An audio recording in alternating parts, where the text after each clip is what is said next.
Kita sudah mendengar lagi firman Tuhan mengenai hari Pentakosta. Mari kita buka kitab kita, sudah dikasih Kisah Para Rasul, darah dikasih. Dapat Bapak Ibu, ini adalah janji yang terakhir ya, sebelum Yesus naik ke surga. Saya baca 6, Yesus terangkat ke surga. Maka bertanyalah mereka yang berkumpul di situ, Tuhan, maukah Engkau pada masa ini memulihkan kerajaan bagi Israel? Ayat 7.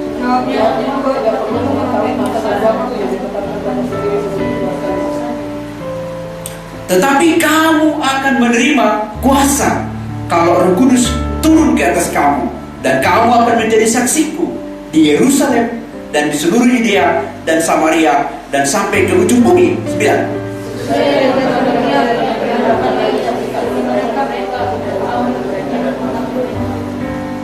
Ketika mereka sedang menatap ke langit, waktu ia naik itu, tiba-tiba berdirilah 2 orang yang berpakaian putih dekat mereka. Mengapa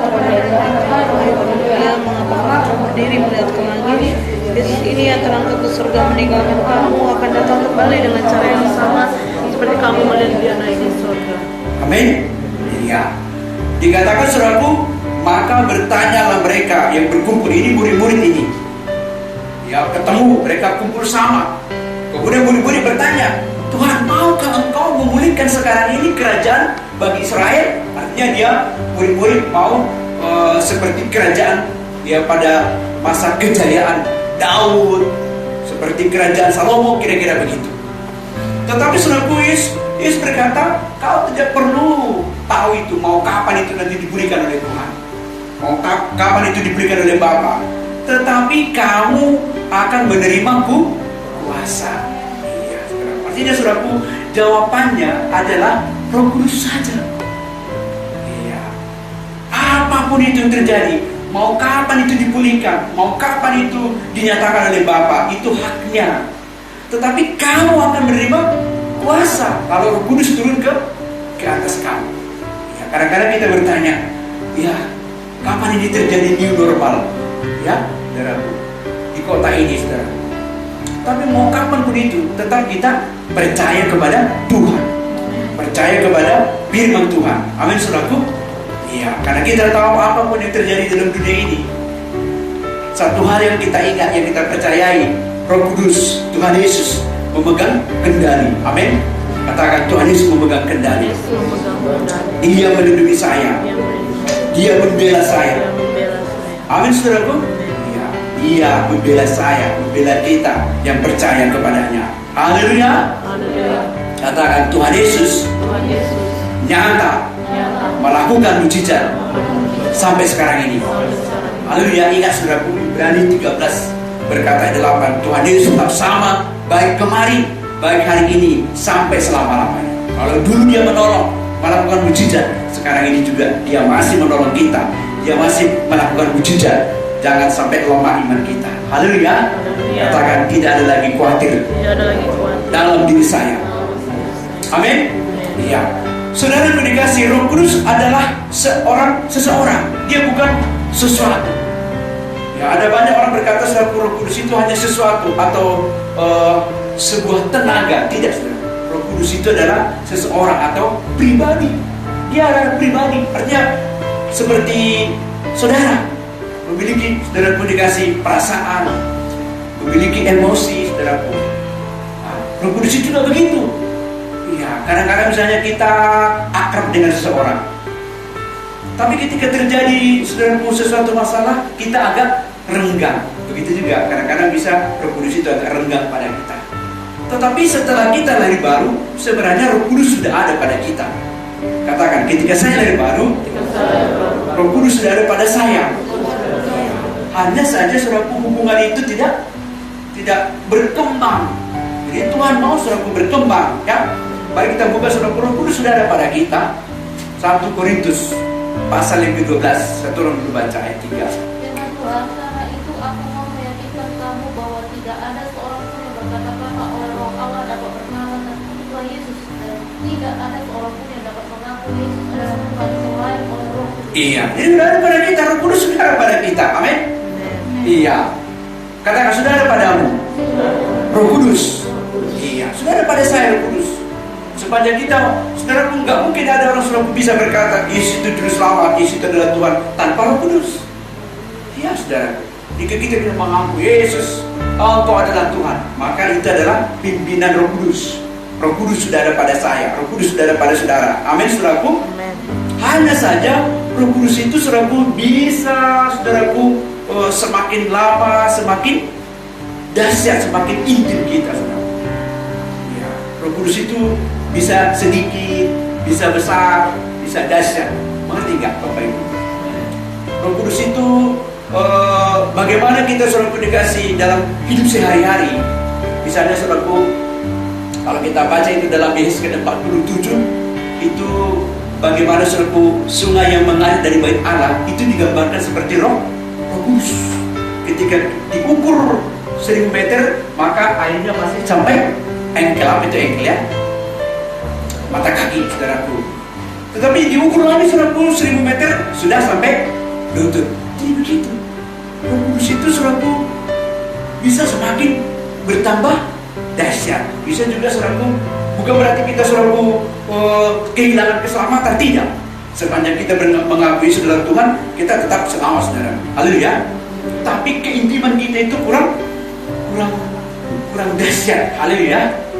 Ya, di Alkitab itu ada satu orang yang hamba Tuhan yang selalu bergantung pada Roh Kudus. Iya. Namanya Daud. Daud itu saudaraku ketika saudaraku dia dilantik, saudaraku menjadi raja, saudaraku orang Filistin mau menangkap dia. Tetapi Alkitab berkata Daud masuk ke dalam kubu pertahanan, saudaraku. Kemudian saudaraku dia bertanya kepada Tuhan, Tuhan, kuserangkah mereka? Nah, begitu. Iya, seranglah. Iya. Jadi saudaraku, Daud itu enak aja dia kira-kira begitu. Kalau saya baca enak kali kalau dia. Iya. Mari kita baca 2 Samuel, dapat pasal yang kelima ayat 17.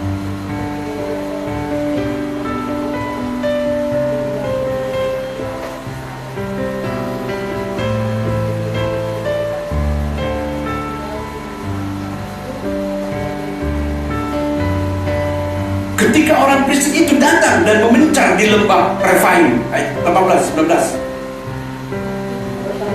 Daud kepada Tuhan, apakah aku bersama orang Filistin itu akan kuserahkan mereka ke dalam tanganku?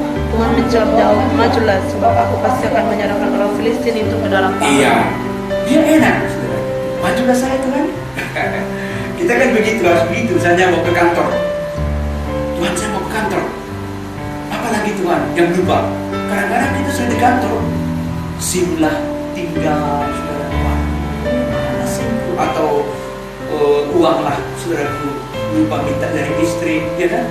Saudaraku, itu juga perlu, saudaraku, kita bertanya, apa lagi Roh Kudus yang hati kita lah tinggal, padahal itu perlu, ya kan? Jadi kita perlu bertanya, Roh Kudus apa lagi Tuhan? Ya. Oh, kau jangan dari Petarani, lebih bagus dari jalan Kasulu. Terlalu jauh ya. Tapi saudaraku dikasih itu bagaimana caranya kita intim, saudaraku, belajar, saudaraku. Jadi Daud itu begitu. Serangkah mereka, seranglah. Wah, enak sekali. Jadi saudaraku, Roh Kudus itu juga begitu. Ketika kita terima Yesus ada Roh Kudus. Dan nanti saudaraku kita perlu memang dibaptiskan dengan Roh Kudus. Ketika kita dibaptiskan dengan Roh Kudus, maka kita, saudaraku, semakin penuh. Amin, Bapak Ibu. Iya, katakan saya harus dibaptis dengan Roh Kudus. Iya. Apakah kita semua sudah dibaptis dengan Roh Kudus? Amin. Haleluya. Iya, sebagai seorang pribadi Roh Kudus memiliki perasaan. Hanya seseorang dan bukan sesuatu yang bisa mengasihi, yang dapat bersukacita. Jadi Roh Kudus adalah seorang pribadi yang dapat merasakan. Dia dapat merasakan. Ya. Janganlah kita sebagai anak-anak Tuhan dengan sengaja mendukakan Roh Kudus. Jangan dukakan Roh Kudus.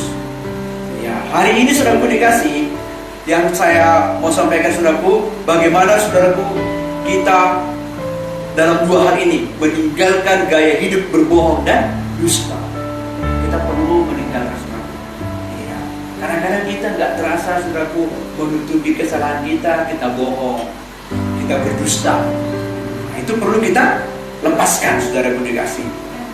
Dusta. Kita berkata Mazmur 119 ayat 123. aku benci dan merasa jijik terhadap dusta. Tetapi Tauratmu ku cintai. Jadi jangan saling mendustai. Haleluya. Banyak orang sekarang ini selalu menganggap dusta itu adalah sesuatu yang biasa. Biasa itu. Tapi bagi anak-anak Tuhan kita tidak boleh berdusta. Ada banyak Amsal berkata saudaraku, dusta itu membuat saudaraku janji Tuhan tidak bisa digenapi. Hati-hati dengan dusta dan bohong. Katakan, saya tidak mau lagi berdusta, tidak mau lagi bohong. Amin Bapak Ibu. Iya, benci bohong saudara, benci dusta. Jangan kita bohong, jangan kita dusta kepada siapapun, kepada bos kita, kepada anak buah, kepada suami kita, kepada istri kita, kepada anak kita. Kita tidak boleh bohong. Amin. Berhenti dusta, berhenti bohong. Haleluya. Itu semuanya akan mendukakan Roh Kudus. Roh Kudus bisa berduka. Aduh, kenapa aku beli saya? Kenapa aku begini? Nah itu ya, karena sudah ada dusta di antara kita. Amin saudaraku. Ya, jadi tinggalkan itu saudaraku. Yang selanjutnya, meninggalkan gaya hidup dalam marah. Ini juga marah. Bagi kita jangan marah. Haleluya. Ya. Pegang terus harus usap dada kalau marah itu memarahi. Dan katakan Roh Kudus, tolong saya. Jadi saudaraku dikasih hati-hati dengan amarah. Iya. Amarah itu tidak mengerjakan apa-apa. Itu hanya membawa saudaraku dikasih. Apalagi sudah marah pagi, marah siang, marah sudah sore, malam pun tidur pasti marah itu. Jadi harus kita cepat-cepat, Tuhan. Tolong amarah ini, tekan amarah saudara. Dan itu hanya bisa kalau Roh Kudus menolong Bapak Ibu. Katakan amarah tidak mengerjakan apa-apa, hanya membawa kepada dosa. Amin saudaraku. Dalam banyak situasi, kenyataan yang terjadi adalah memang banyak orang telah berbuat jahat terhadap kita dan sudah selayaknya kita marah. Namun firman Tuhan mengajarkan kepada kita supaya jangan marah, sebab itu hanya membawa kepada kejahatan. Dan oleh Roh Kudus di dalam kita yang menyatukan kita untuk bersabar. Katakan, saya orang yang sabar.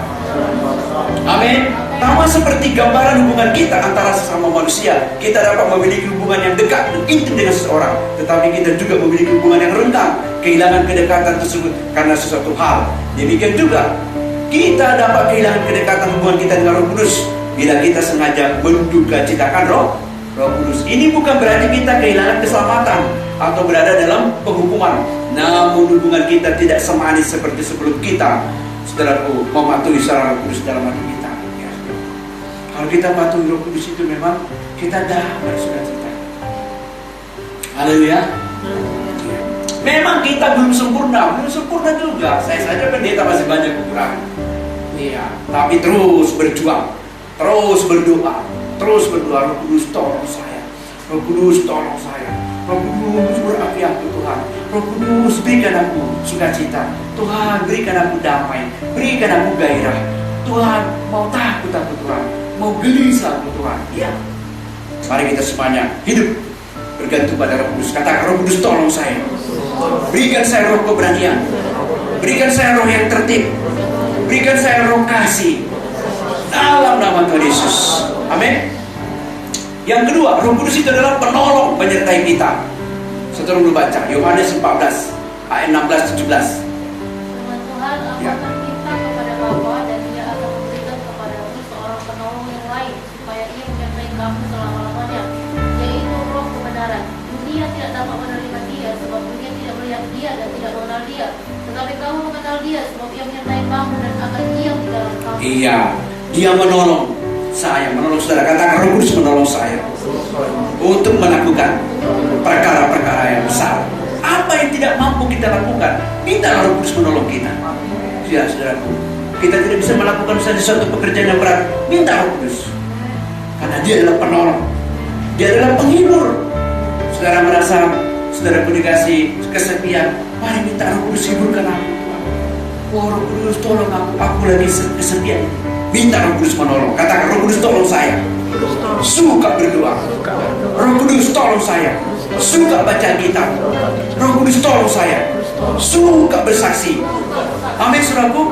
Ya, mari kita semua ditolong oleh Roh Kudus. Tuhan berkati kita. Haleluya.